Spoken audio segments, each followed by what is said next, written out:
Welcome to the Atlas of Human Anatomy. Today we're going to look at Chapter 10,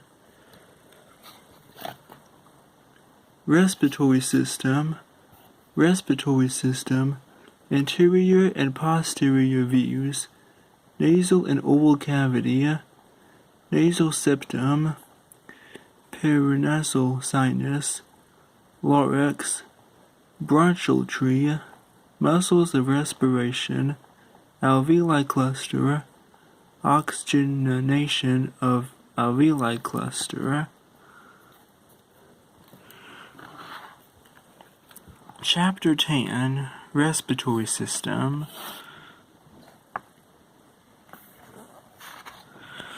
Here is the respiratory system. This is the nasal cavity, which is connected to the nose. Here's the oral cavity. Here's the tongue. Here's the larynx. Here's the trachea. Here's the secondary bronchial. Here's the bronchial and lobar. Now these are the two lungs. Here's the outside of it. Here's the inside. Here's the diaphragm. This is the muscle that contracts every time you breathe in and out. And this is the vocal fold, which controls your voice. Now here is the back view of the lungs.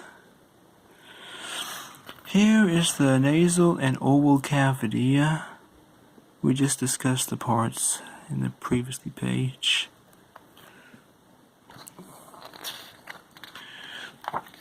Here is the nasal septum. We just saw this picture in a previous chapter. This is the inside of the nose. The red is the blood vessels. The yellow is the nerves. So you breathe in through your nose, and the oxygen goes in here and eventually enters your lungs. Here's the Paranasal sinus. Alright, and here is the larynx. This is probably the main tube where the air enters the lungs. Alright, these are two different views, front side, back side, and there's the trachea right there. Here is the bronchial tree. This is the inside of the lungs in detail. Well, the trachea branches into two branches and then two other branches, and it keeps dividing its branches into these small alveoli, which are tiny sacs at the end of each branch that holds the oxygen. Alright, and here is the muscles of respiration. The left and right sides look different. These are all the muscles that are used for breathing, not just the diaphragm. Alright, and here is the alveoli cluster. We just talked about that. These are the tiny air sacs. And then here is the oxygenation of alveoli cluster.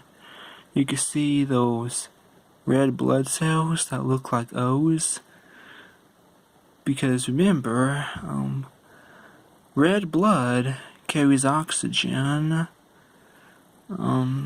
Without the blood, the body could not carry the oxygen to the brain and the other cells of the body. So these red blood cells carry oxygen, and we'll talk about blue blood cells in just a moment in the next chapter. Alright, thanks for watching, and I'll see you later.